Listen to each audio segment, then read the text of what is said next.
الحمد للہ وکفا وسلام علی عباده الذین اصطفى لا سیما علی سیدنا ومولانا وملجانا وماوانا محمد المصطفى ومن به اقتفى اما بعد فاعوذ باللہ من الشیطان الرجیم بسم اللہ الرحمن الرحیم ان اللہ وملائکتہ یصلون علی النبی یا ایہا الذین آمنوا صلوا علیہ وسلموا تسلیما اللہم صل علی سیدنا ومولانا محمد معدن الجود والکرم وآلہ الکرام وبنیہ الکریم وامتہ الکریم وصحبہ وبارک وسلم۔ محترم ناظرین سامعین، السلام علیکم ورحمۃ اللہ وبرکاتہ۔ الحمدللہ رب العالمین۔ فقیر محمد ارشاد اظہری دوبارہ آپ کی خدمت میں حاضر ہے۔ آج انشاءاللہ العظیم 26ویں پارے کی تفسیر کے کچھ گوشے جاننے، سننے، پھر اس سے استفادہ کرنے کی ہمیں سعادت انشاءاللہ العظیم حاصل ہوگی۔ گزشتہ کل ہم نے 25واں پارہ مکمل کیا تھا۔ آج انشاءاللہ العظیم 26واں پارہ ہم مکمل کریں گے، جس میں سورۃ الاحقاف پڑھتی ہے اور سورہ محمد پڑھتی ہے، سورہ فتح پڑھتی ہے، سورۃ الحجرات پڑھتی ہے، سورۃ القاف یہ پڑھتی ہے۔ اس کے بعد جو ہے سورۃ الذاریات کا بھی کچھ حصہ اسی پارے میں پڑھتا ہے۔ اللہ تبارک و تعالی ہمیں حق کہنے، ہم سب کو حق سننے، پھر ہمیں اس پر عمل کرنے کی توفیق رفیق عطا فرمائے۔ اس پورے پارے میں اگر آپ دیکھیں مختلف صورتوں میں تو بہت سارے مضامین ہیں جن کا ذکر اس میں ملتا ہے، ان سب کا احاطہ کرنا یہ پاسبل نہیں ہے اس مختصر سے وقت میں، تو چند مضامین کی طرف ہم اشارہ کر دیتے ہیں، اس کے بعد پھر ہم مختلف صورتوں سے کچھ آیات کو انشاءاللہ عظیم سنیں گے۔ اللہ تبارک و تعالیٰ نے اس پارے میں بھی، چونکہ جیسے میں نے آپ کو گزشتہ بھی اس کی طرف اشارہ کیا تھا کہ قرآن مجید کے جو آخری حصے کی صورتیں ہیں، تو جو ترتیب مصحف ہے اس کی میں بات کر رہا ہوں، ترتیب نزول نہیں بلکہ ترتیب مصحف کی، چونکہ ترتیب مصحف جو ہے، مصحف میں کوئی صورت پہلے لکھی ہوئی ہے، رکھی ہوئی ہے، جو جمع کیا ہوا ہے، لیکن نزول میں جو ہے ایسی ترتیب نہیں ہے جیسے کہ قرآن شریف میں ہمیں دیکھنے کو ملتی ہے۔ نزول کی ترتیب الگ ہے اور مصحف کی جو ترتیب ہے یہ الگ ہے۔ تو جو ترتیب مصحف میں آخری صورتیں ہیں ان میں زیادہ تر جو کلام ہے وہ آخرت کے حوالے سے گفتگو ہے، قیامت کے حوالے سے گفتگو ہے، قیامت کے حوالے سے کلام ہے، اور قیامت کی علامتوں کے حوالے سے کلام ہے۔ پھر کفار کے جو وہ عقیدے، کفار مکہ کے وہ عقیدے جن کے اوپر خاص ترکیز اور خاص طور پہ یہ صورتیں کلام کرتی ہیں، ان میں بعث بعد الموت ہے، لہذا ان صورتوں میں بھی آپ کو وہ دیکھنے کو ملے گا، جنت کے حوالے سے، دوزخ کے حوالے سے۔ اس 26ویں پارے میں بھی آپ کو یہ مضامین ابھر کر کے نظر آئیں گے، یہ خاص مضامین ہیں۔ اس کے علاوہ اس صورت کے اندر اللہ تبارک و تعالیٰ نے موت کی کیفیت کا بھی تذکرہ فرمایا ہے، اور فرشتے کس طریقے سے ہماری ہر بات کو نوٹ کرتے ہیں کہ ہم کیا کہتے ہیں، کیا کرتے ہیں اور کیا سوچتے ہیں، یہ ساری چیزیں جو ہیں اللہ تبارک و تعالیٰ کے یہاں ان سب کا ریکارڈ ہوتا ہے، فرشتے اسے نوٹ کرتے ہیں۔ اور پھر موت کے وقت کیا کیفیت ہوگی، موت کیسے آئے گی، اس کے بعد کیا احوال کیا ہوں گے، اسے قدر تفصیل کے ساتھ سورۃ القاف میں خاص کر کے اس کی طرف اللہ تبارک و تعالیٰ نے اشارہ فرمایا ہے۔ اور اسی 26ویں پارے میں آپ کو صلح حدیبیہ کا ذکر ملے گا، بیعت رضوان کا ذکر ملے گا، جس میں حضور اکرم صلی اللہ علیہ وسلم کے ہاتھ پہ صحابہ نے بیعت کی تھی، اور اللہ تعالیٰ نے فرمایا تھا کہ یہ بیعت دراصل انہوں نے آپ کے ہاتھ پہ کی ہے، دراصل یہ ان کی بیعت اللہ کے دست قدرت میں ہے، ید اللہ فوق ایدیہم، اللہ تبارک و تعالیٰ نے فرمایا۔ اور اسی صورت میں آپ کو فتح مکہ کا بھی ذکر ملے گا، اسی پارے کے اندر جو ہے فتح خیبر کی طرف بھی اشارہ کیا گیا ہے۔ اس کے علاوہ اس پارے کی خاص بات یہ ہے کہ اس میں حضور اکرم صلی اللہ تعالیٰ علیہ وسلم کے حوالے سے متعدد آداب اور مسلمانوں کے معاشرے کو کیسے صاف ستھرا ہونا چاہیے اس کا تذکرہ خاص کر کے سورۃ الحجرات میں ہمیں زیادہ تر دیکھنے کو ملتا ہے۔ انبیاء علیہ السلام کے واقعات کی طرف بھی کچھ اشارہ ہوا ہے۔ حضرت ابراہیم علیہ السلام کے قصے کو مختصراً بیان کیا گیا ہے، صرف وہ حصہ جس میں فرشتے آپ کے ہاں آئے تھے، آپ نے ان کی ضیافت کی، اور پھر انہوں نے لوط علیہ السلام کی طرف کوچ کیا تاکہ اس بستی کو جو ہے وہ اللہ کے عذاب سے ہلاک کریں. ان چیزوں کا تذکرہ ملتا ہے اس صورت میں، اس پارے میں. جو خاص کر کے باتیں اس میں بتائی گئی ہیں سورۃ الحجرات میں، حضور اکرم صلی اللہ علیہ وسلم کی بارگاہ کے آداب، کہ وہاں گفتگو کیسے کرنا چاہیے، حضور اکرم صلی اللہ علیہ وسلم کے گھر کے حوالے سے آداب کہ ہمیں باہر سے آواز دینی چاہیے کہ نہیں دینی چاہیے، اور حضور اکرم صلی اللہ علیہ وسلم کی مجلس میں اگر بیٹھے تو اس وقت کیسے کرنا چاہیے، اور حضور اکرم صلی اللہ علیہ وسلم کے سے آگے بڑھنے کے معاملات، ونعوذ باللہ من ذلک، کسی بھی کام میں کہ حضور سے پہل کوئی کر دے تو اس کے حوالے سے کیا احکام ہے، وہ سورۃ الحجرات میں اللہ تبارک و تعالیٰ نے بیان فرمائے. اس کے علاوہ اس پارے میں جو ہے اللہ نے صحابہ اکرام کی صفات کو بھی بیان فرمایا. ان کی صفات کیسی تھی، وہ کیسے مومنین تھے، وہ مومنوں کے لیے کتنے رحم دل تھے، وہ کافروں کے لیے کتنے سخت تھے، ان کی عبادتوں کا کیا طریقہ تھا، پھر ان عبادتوں کی برکت ان کے چہرے پہ کیسے ظاہر ہوتی تھی. اس کا تذکرہ بھی ہمیں اس بارے میں دیکھنے کو ملتا ہے. انشاءاللہ العظیم ہم اسے بھی سنیں گے، اور خاص کر کے مسلمان معاشرے کو، سوسائٹی کو کیسے ہونا چاہیے، کیا ہمیں کسی کی غیبت کرنی چاہیے، غیبت کی برائیاں کیا ہیں، بدزنی جس سے سوسائٹی بلکہ اچھے بھلے خاندان تباہ ہو جاتے ہیں، اس کے حوالے سے اس میں احکام بیان ہوئے کہ یہ بہت بری چیز ہے. اور برے القاب سے کسی کو پکارنا، برے ناموں سے کسی کو پکارنا، ان ساری چیزوں کے حوالے سے رہنمائی ہمیں آج کے اس حصے میں ملے گی. انشاءاللہ العظیم ہم اس اجمال کی تفصیل کی طرف بڑھتے ہیں اور اسے سن کر کے اپنے علم میں اضافے کی سعادت حاصل کریں گے. سب سے پہلے ہم سورۃ الفتح کی طرف آگے بڑھتے ہیں. سورۃ الفتح کی کچھ آیات کو ہم پڑھیں سنیں، اس کے بعد ہم دوسری سورت کی طرف بڑھیں گے انشاءاللہ. اللہ تبارک و تعالیٰ اس صورت میں سورہ فتح کو اگر آپ دیکھیں تو اوورآل یہ صورت صلح حدیبیہ، فتح مکہ، جنگ خیبر اور حضور اکرم صلی اللہ علیہ وسلم کے خواب کے حوالے سے کلام کرتی ہے جو مصطفیٰ کریم صلی اللہ تعالیٰ علیہ وسلم نے دیکھا تھا. تو اس صورت کے زیادہ تر مضامین یہی ہیں. آئیں اللہ تبارک و تعالیٰ فرماتا ہے لَقَدْ صَدَقَ اللَّهُ رَسُولَهُ الرُّؤْيَا بِالْحَقِّ، بے شک اللہ نے سچ کر دیا اپنے رسول کا سچا خواب. لَتَدْخُلُنَّ الْمَسْجِدَ الْحَرَامَ إِنْ شَاءَ اللَّهُ آمِنِينَ مُحَلِّقِينَ رُؤُوسَكُمْ وَمُقَصِّرِينَ لَا تَخَافُونَ فَعَلِمَ مَا لَمْ تَعْلَمُوا فَجَعَلَ مِن دُونِ ذَلِكَ فَتْحًا قَرِيبًا.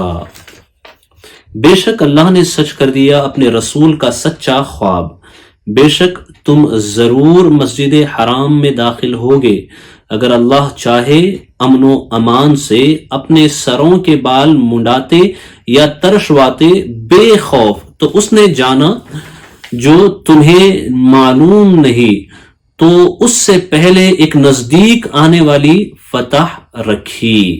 اب یہاں دیکھیں اللہ نے خواب کا تذکرہ یہاں پہ فرمایا ہے، اس کے علاوہ ایک نزدیک آنے والی فتح کا تذکرہ فرمایا ہے. تو یہ جو فتح نزدیک آنے والی ہے یہ خیبر کے موقع پہ اللہ نے جو مسلمانوں کو فتح عطا فرمائی، جس پہ حضرت مولا کائنات رضی اللہ تعالیٰ عنہ کے ہاتھ پہ اللہ نے فتح رکھی تھی. حضور اکرم صلی اللہ علیہ وسلم نے فرمایا کہ کل میں جھنڈا ان کے ہاتھ میں دوں گا جن کے ہاتھ میں اللہ نے فتح کی کنجی رکھی ہے.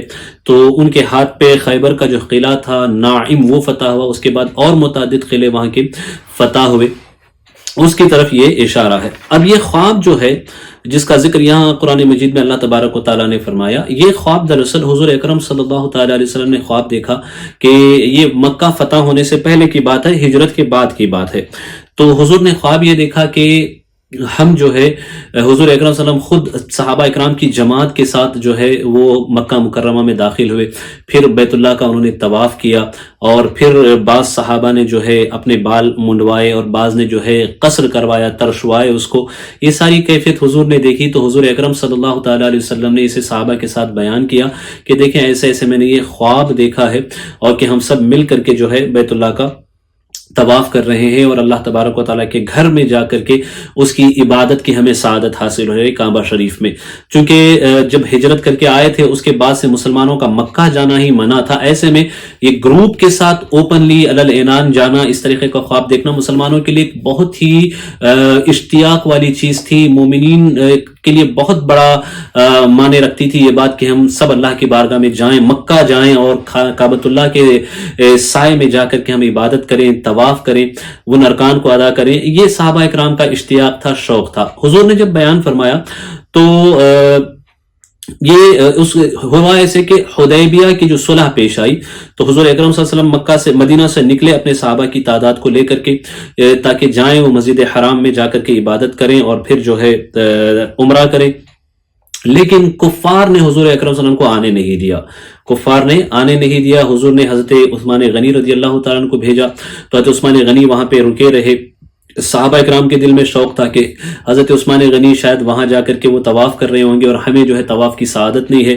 تو حضور نے فرمایا ہرگز نہیں، عثمان کبھی بھی ہمیں چھوڑ کر کے اکیلے طواف نہیں کریں گے. ان لوگوں نے مکہ کے جو کافر تھے انہوں نے حضرت عثمان سے کہا کہ آپ چاہیں تو طواف کر سکتے ہیں، لیکن عثمان غنی رضی اللہ تعالیٰ نے فرمایا جب مصطفیٰ کریم صلی اللہ علیہ وسلم انتظار کر رہے ہوں تو ہم کیسے طواف کر سکتے ہیں. آپ نے طواف نہیں کیا. پھر خبر یہ اڑ گئی کہ انہوں نے روک لیا مشرکین نے حضرت عثمان غنی کو. تو یہاں مسلمانوں کو یہ گمان ہوا کہ انہوں نے شاید عثمان غنی کو شہید کر دیا ہے. تب حضور اکرم صلی اللہ علیہ وسلم نے بیعت لی، اپنے ایک ہاتھ کو حضرت عثمان غنی کا ہاتھ بتایا اور پھر دوسرے ہاتھ کو اس ہاتھ پہ رکھ کر کے حضور نے کہا کہ میں عثمان کے بیعت اپنے ہاتھ سے لے رہا ہوں. یہ گویا کہ عثمان غنی رضی اللہ تعالیٰ عنہ کا ہاتھ ہے. تو یہ بہت بڑی سعادت کی بات تھی. یہ بیعت ایک درخت کے نیچے ہوئی تھی تو اس بیعت کو بیعت تحت الشجرہ بھی کہا جاتا ہے اور تحت شجرہ بھی کہا جاتا ہے. اور ساتھ ہی ساتھ چونکہ یہ جن لوگوں نے بیعت کی تھی جتنے صحابہ نے ان سب سے اللہ تبارک و تعالیٰ راضی ہو گیا اور حضور نے فرمایا کہ آج کے بعد جو بھی بیعت رضوان میں شامل تھے، اس بیعت میں شامل تھے، ان کو کوئی چیز نقصان نہیں پہنچا سکتی، وہ سب کے سب جنتی ہیں، اللہ ان سب سے راضی ہے. تو اس کو بیعت رضوان بھی کہتے ہیں. تو یہ بیعت رضوان ہوئی. پھر صلح حدیبیہ وغیرہ کا واقعہ ہوا کہ اس سال نہیں حضور واپس چلے جائیں، اگلے سال پھر جو ہے وہ عمرہ کے لیے آئیں.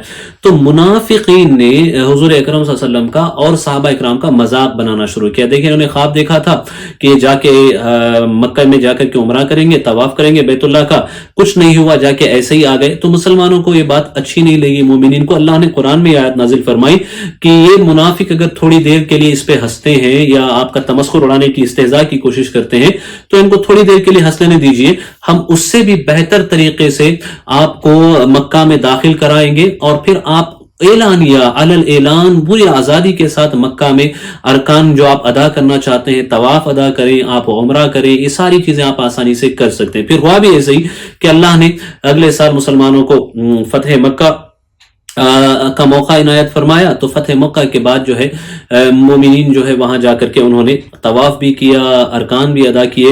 تو فاتحانہ حیثیت سے اللہ نے داخل کرایا. اسی کی خبر اللہ تبارک و تعالیٰ یہاں پہ دے رہا ہے کہ ہم آپ کے خواب کو سچا کر دکھائیں گے. هو الذي ارسل رسوله بالهدى ودين الحق ليظهره على الدين كله. وہی ہے جس نے اپنے رسول کو ہدایت اور سچے دین کے ساتھ بھیجا کہ اسے سب دینوں پر غالب کرے. وَكَفَى بِاللَّهِ شَهِيدًا، اور اللہ کافی ہے گواہ. محمد الرسول اللہ والذین معه اشداء علی الکفار رحماء بینہم تراہم رکعا سجدا یبتغون فضلا من اللہ ورضوانا سیماہم فی وجوہہم من اثر السجود.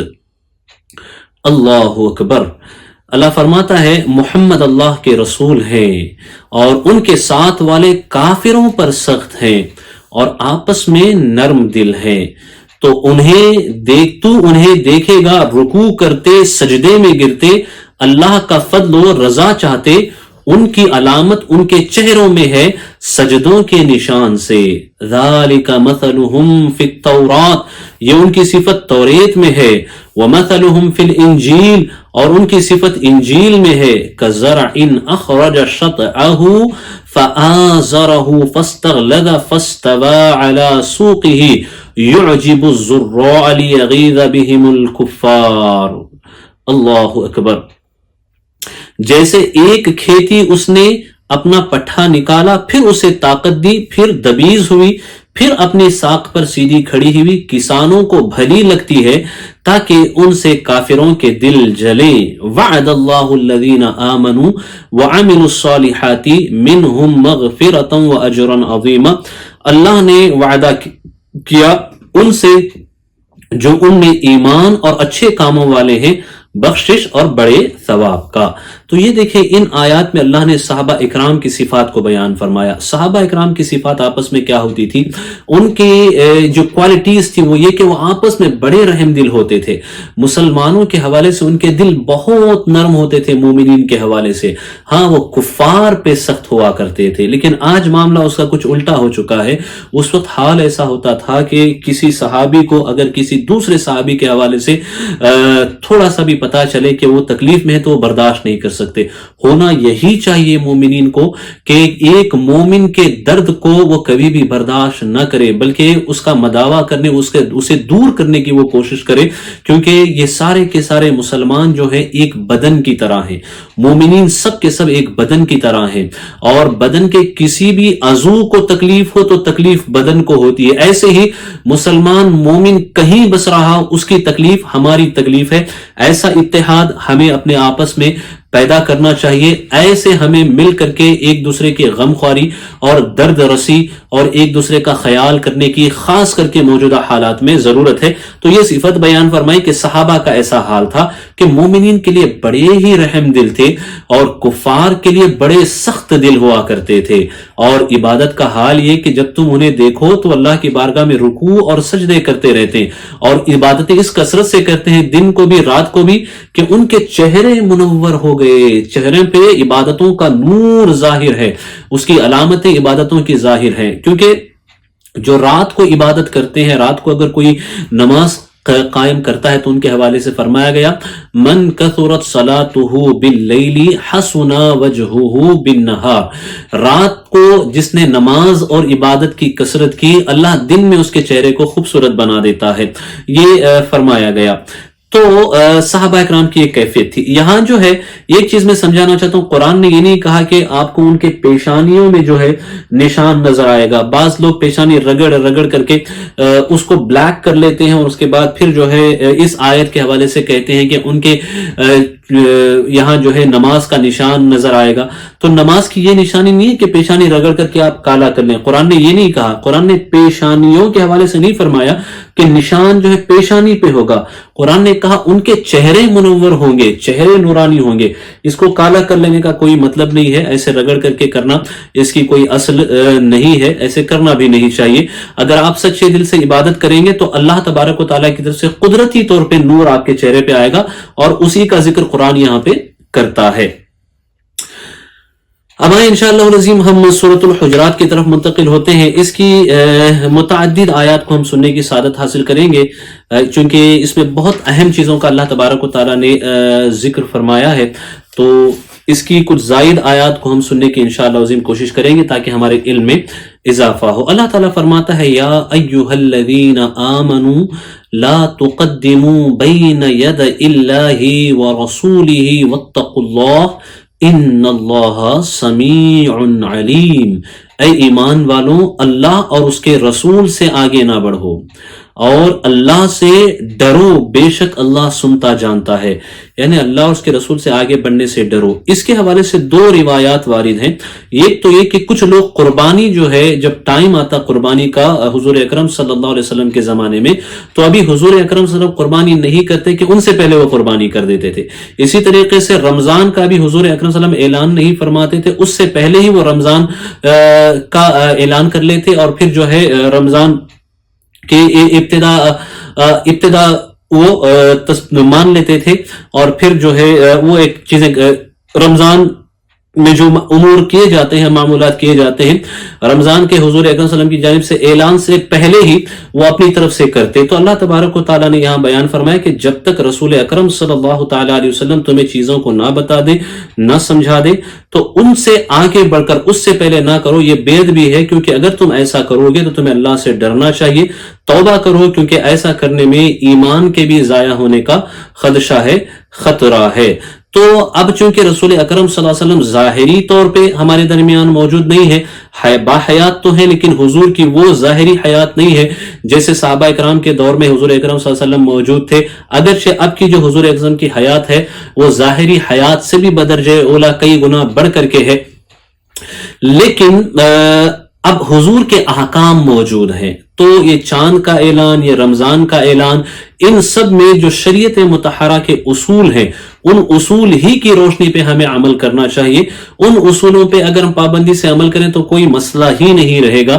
یہ ہم اپنی طرف سے جلدی چیزیں کریٹ کرنے کی کوشش کرتے ہیں کہ چاند دکھ رہا ہے کہ نہیں دکھ رہا ہے، کہ وہ نہیں دکھ رہا ہے کہ وہ نہیں دکھ رہا ہے، اور پھر اگر ہم تھوڑا سا صبر کریں، شریعت نے جو ضابطہ بتایا ہے اس ضابطے پر اگر ہم عمل کریں تو اس طرح کی کوئی معاملات نہیں ہوں گے. لیکن ہمارے اندر جو ہے وہ صبر جو ہونا چاہیے وہ نہیں ہے، اور شریعت کے معاملات کے حوالے سے جو اویئرنیس ہونی چاہیے وہ نہیں ہے کہ چاند دیکھو آپ اگر 29 کو نظر آتا ہے تو بہت اچھی بات ہے، اس سے مہینے کو ختم مانو اور نئی مہینے کو شروع مانو. اگر 29 کو نہیں نظر آتا ہے تو 30 تک آپ ویٹ کر لو، اس کے بعد پھر آپ چاند نظر آئے یا نہ نظر آئے آپ جو ہے نیا مہینہ تصور کرو. یہ ضابطہ جو ہے حضور اکرم صلی اللہ علیہ وسلم نے ہمیں دیا، لیکن اتنا پیشنس مسلمانوں کے پاس نہیں ہے، جس کی وجہ سے اختلافات بھی ہوتے ہیں، بدمزگی بھی ہوتی ہے، اور اس طرح کے معاملات جو ہے سامنے آتے ہیں.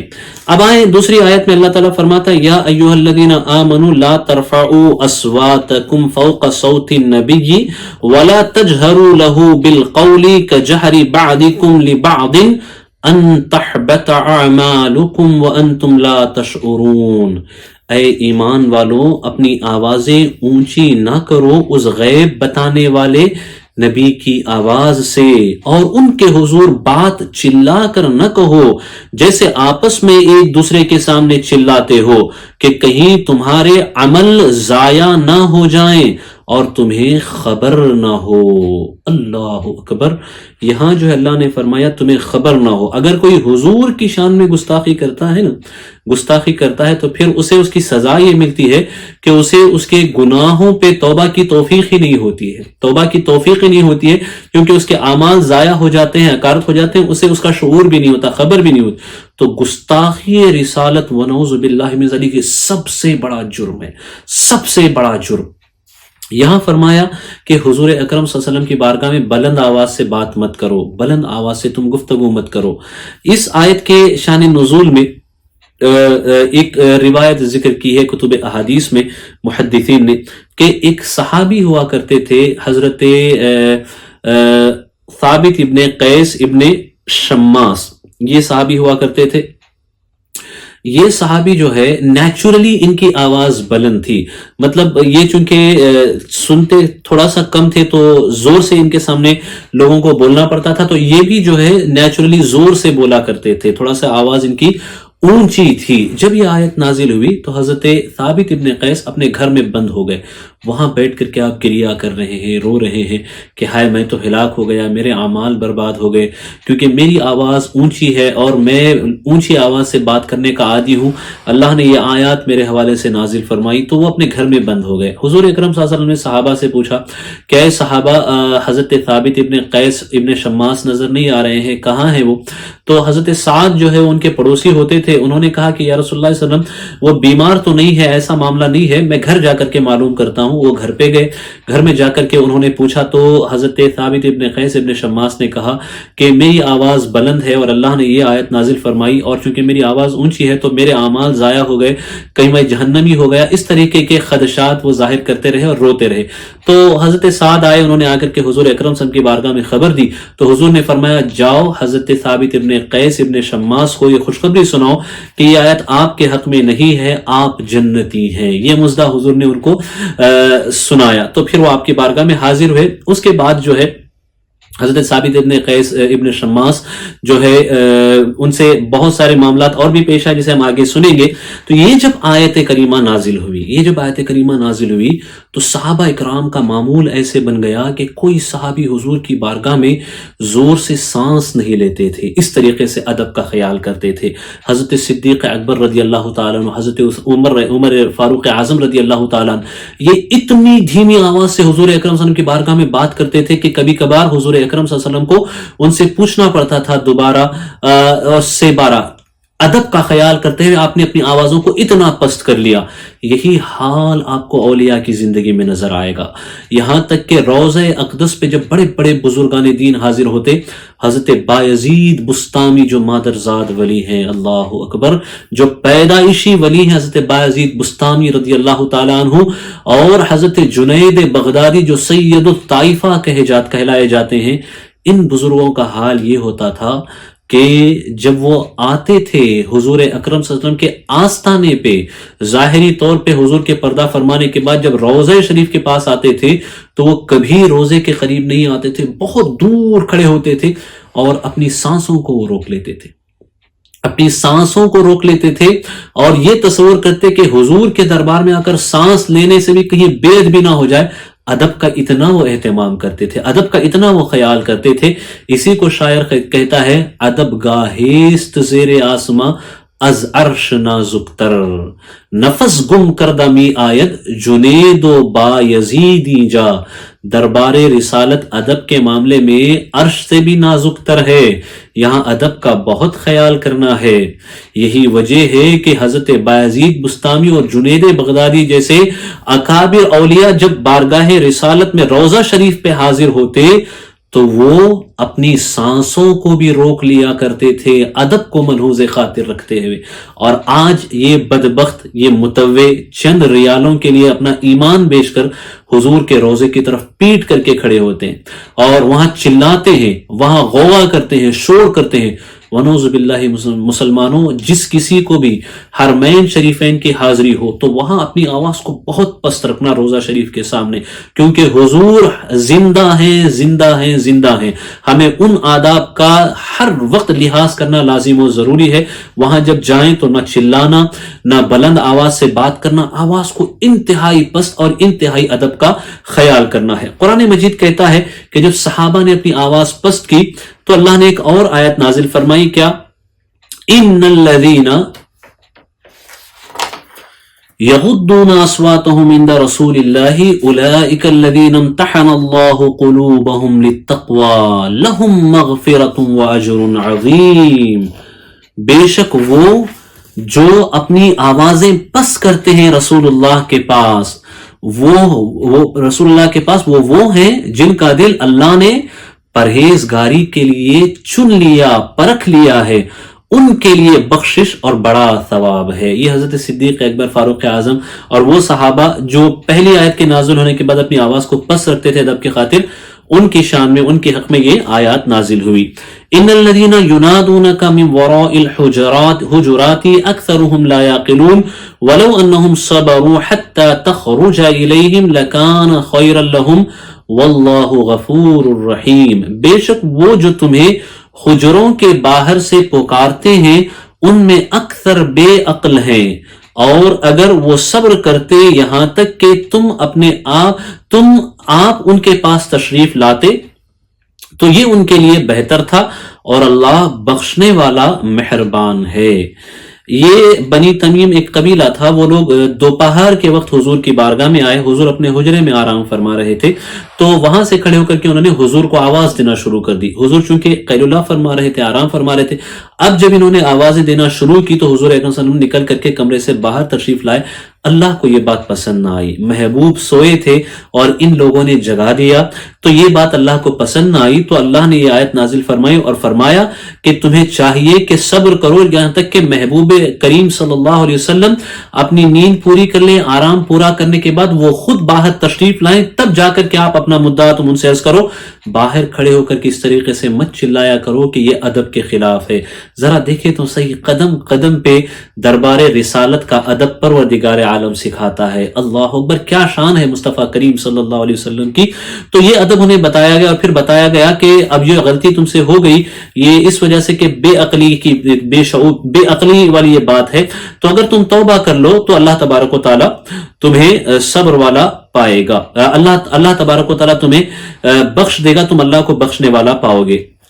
یا ایھا الذین آمنوا ان جاءکم فاسق بنبأ فتبینوا ان تصیبوا قوما بجہالۃ فتصبحوا علی ما فعلتم نادمین۔ اے ایمان والو، اگر کوئی فاسق تمہارے پاس کوئی خبر لائے تو تحقیق کر لو کہ کہیں کسی قوم کو بے جانے ایذا نہ دے بیٹھو، پھر اپنے کیے پر پچھتاتے رہ جاؤ۔ اللہ اکبر، اس آیت کو دیکھیے اور آج کے دور کو دیکھیے۔ پہلے میں اس آیت کا شان نزول سمجھا دوں، اس کے بعد کچھ باتیں آپ کی نظر کروں گا۔ یہ آیت کریمہ جو ہے، دراصل حضور اکرم صلی اللہ علیہ وسلم کے ایک صحابی ہوا کرتے تھے، ولید ابن عتبہ غالباً ان کا نام ہے، تو ان کو جو ہے حضور اکرم صلی اللہ تعالی علیہ وسلم نے بھیجا کہ آپ جائیں اور جا کر کے ایک قبیلہ تھا، اس قبیلے کی طرف اشارہ کر کے فرمایا کہ ان سے جا کر کے آپ جو صدقات اسلام کے لیے دینے ہیں انہیں مانگیے۔ تو وہ لینے کے لیے گئے تو وہ جس قبیلے کے پاس گئے تو ان کے ایمان لانے سے پہلے، حضرت ولید بن عتبہ کے ایمان لانے سے پہلے وہ جو قبیلہ تھا ان میں اور ان میں کچھ اختلافات تھے۔ جب یہ یہاں سے گئے تو وہ جو قبیلے کے لوگ تھے، وہ قبیلے کے لوگ چونکہ مومن تھے، مسلمان تھے، جب انہیں پتا چلا کہ حضور اکرم صلی اللہ علیہ وسلم کی طرف سے آئے ہیں تو وہ گروپ بنا کر کے ان کا ادب کرنے کے لیے، استقبال کرنے کے لیے، ویلکم کرنے کے لیے آگے آئے۔ تو یہ جو تھے حضرت ولید، انہوں نے سوچا کہ یہ میری جو ان کی پرانی دشمنی تھی اس کی بنا پہ شاید یہ لوگ آ رہے ہیں اور یہ مجھے کچھ نقصان پہنچائیں گے، واپس آ گئے۔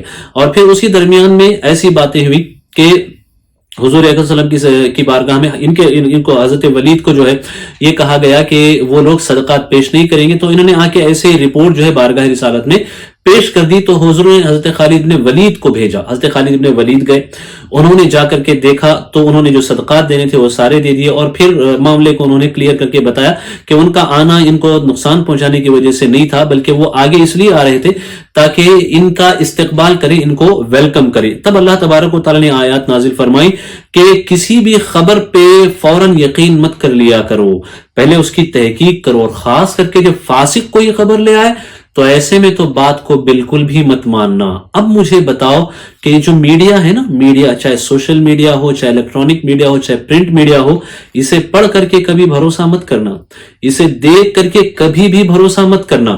یہ جو میڈیا ہاؤسز ہیں یہ ان کی روزی روٹی چلتی ہے، ان کو صرف جو ہے اپنی ٹی آر پی بڑھانی ہے، تو ان کو معاشرے میں کیا ہو رہا ہے، کیا سچ ہے، کیا غلط ہے، کیا انصاف ہے، کیا ظلم ہے، اس سے مطلب نہیں ہے۔ وہ وہی کریں گے جس سے ان کو زیادہ سے زیادہ ٹی آر پی ملے اور پیسہ حاصل ہو۔ تو ان کی خبروں پہ فوراً بھروسہ مت کرنا، آنکھوں کو کھلی رکھنا۔ ہمیشہ جب نیوز پیپر اٹھاؤ پڑھنے کے لیے تو یہ دیکھنا کہ اس ہیڈنگ کے پیچھے کیا ہے۔ حقیقت میں ہیڈنگ تو دی جاتی ہے آپ کو گھمانے کے لیے، لیکن بیہائنڈ دا ہیڈنگ کیا ہے اسے پڑھنے کی کوشش کرو کہ صحیح کیا ہے، غلط کیا ہے۔ ان باتوں کو ہرگز بغیر تحقیق کے کبھی بھی یقین مت کرنا۔ آج دیکھ سکتے ہیں آپ کہ یہ فیک نیوز کی وجہ سے ہندوستان کے اندر حالات کیسے ہو رہے ہیں، ملک عزیز میں حالات کیسے ہو رہے ہیں کہ کئی لوگوں کی جانے کا سبب یہی جھوٹی خبریں بن رہی ہیں، کئی ایک معاشرے کے اندر نفرت پیدا کرنے کا سبب یہی میڈیا بن رہا ہے۔ تو اس طرح کے میڈیا کو نہ دیکھنا چاہیے اور نہ ہی اس طرح کے میڈیا کو آپ لوگوں کو استعمال کرنا چاہیے۔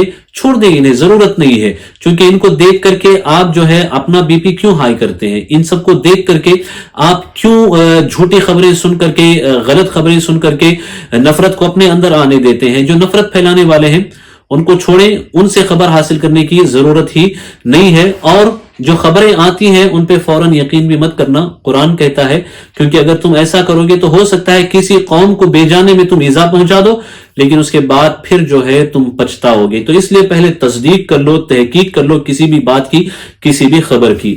وَاعْلَمُوا أَنَّ فِيكُمْ رَسُولَ اللَّهِ لَوْ يُطِيعُكُمْ فِي كَثِيرٍ مِّنَ الْأَمْرِ لَعَنِتُّمْ وَلَٰكِنَّ اللَّهَ حَبَّبَ إِلَيْكُمُ الْإِيمَانَ وَزَيَّنَهُ فِي قُلُوبِكُمْ وَكَرَّهَ إِلَيْكُمُ الْكُفْرَ وَالْفُسُوقَ وَالْعِصْيَانَ أُولَٰئِكَ هُمُ الرَّاشِدُونَ۔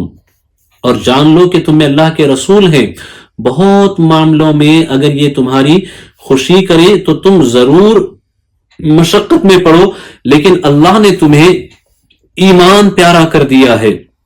صحابہ اکرام کی بات ہو رہی ہے، اور اسے تمہارے دلوں میں آراستہ کر دیا، اور کفر اور حکم عدولی اور نافرمانی تمہیں ناگوار کر دی۔ ایسے ہی لوگ راہ پر ہیں۔ اللہ نے ان کی طبیعتوں میں ایمان کی محبت ڈال دی، اللہ نے ان کی طبیعتوں میں نافرمانی کے حوالے سے اور کفر و فسوق و عصیان کے حوالے سے نفرت ڈال دی۔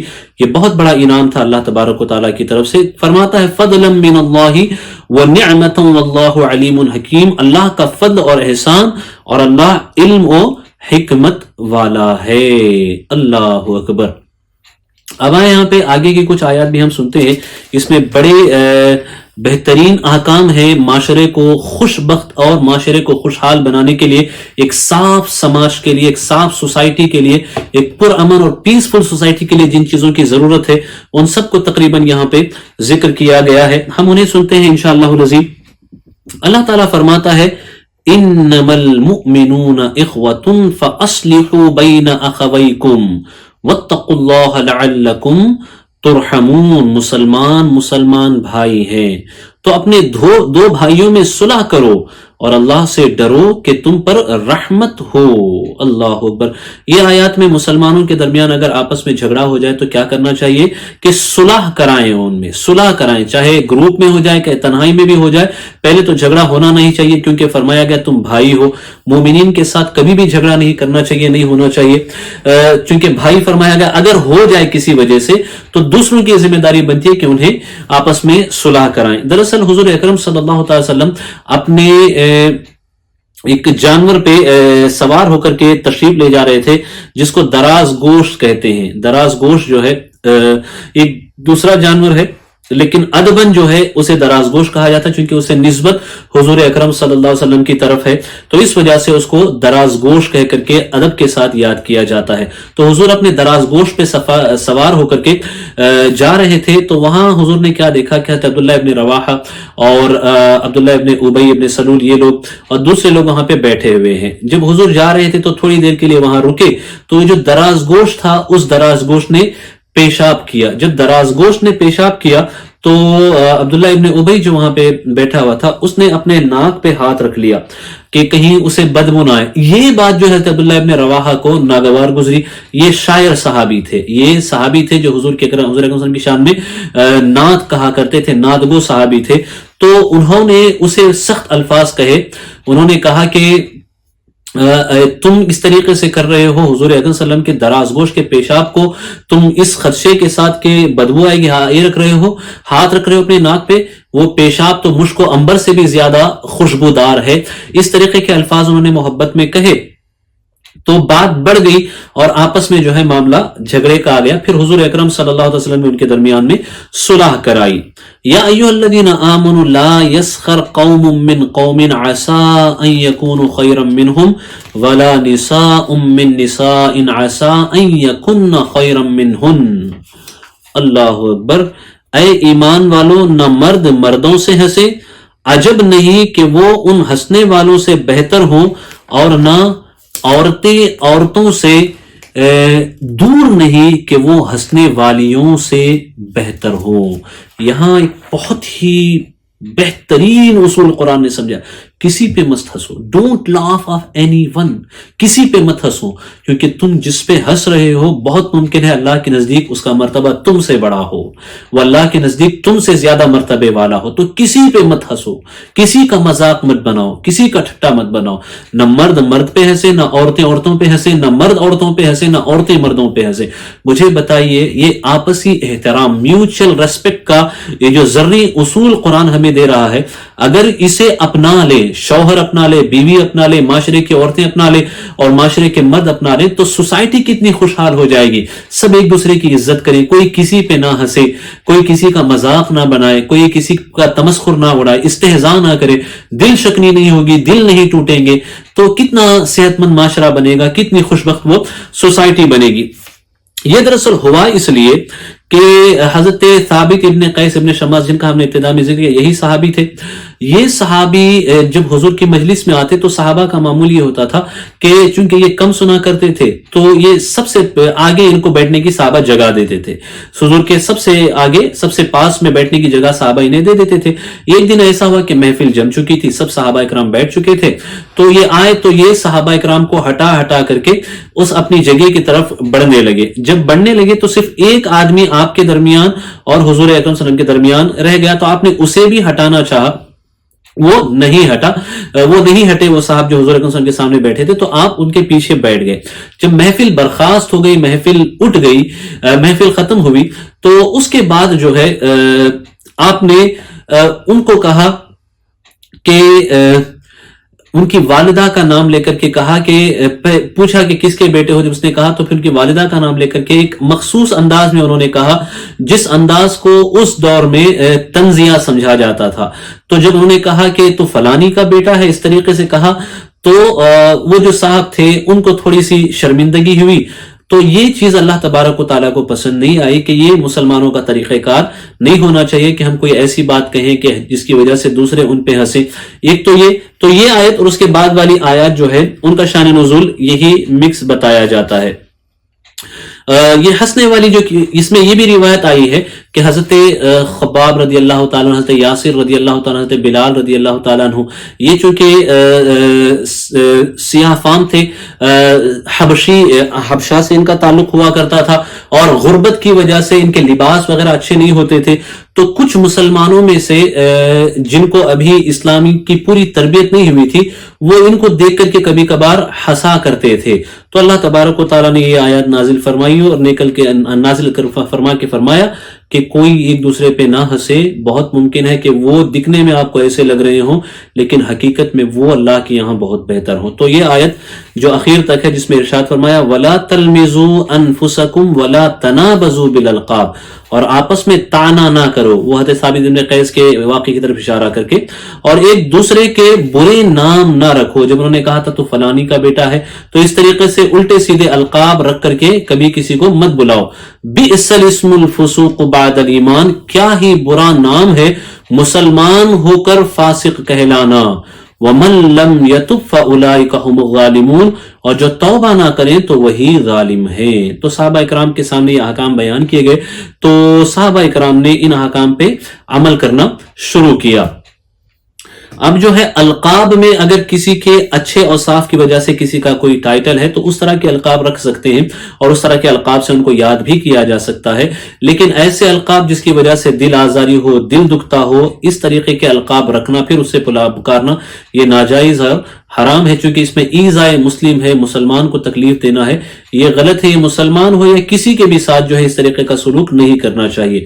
یا ایھا الذین آمنوا اجتنبوا کثیرا من الظن ان بعد الظن اثم ولا تجسسوا ولا يغتب بعضكم بعضا ايحب احدكم ان يأكل لحم اخيه ميتا فكرهتموه واتقوا الله ان الله تواب رحیم. اے ایمان والو، بہت گمانوں سے بچو، بے شک کوئی گمان گناہ ہو جاتا ہے، اور عیب نہ ڈھونڈو اور ایک دوسرے کی غیبت نہ کرو. کیا تم میں کوئی پسند رکھے گا کہ اپنے مرے بھائی کا گوشت کھائے؟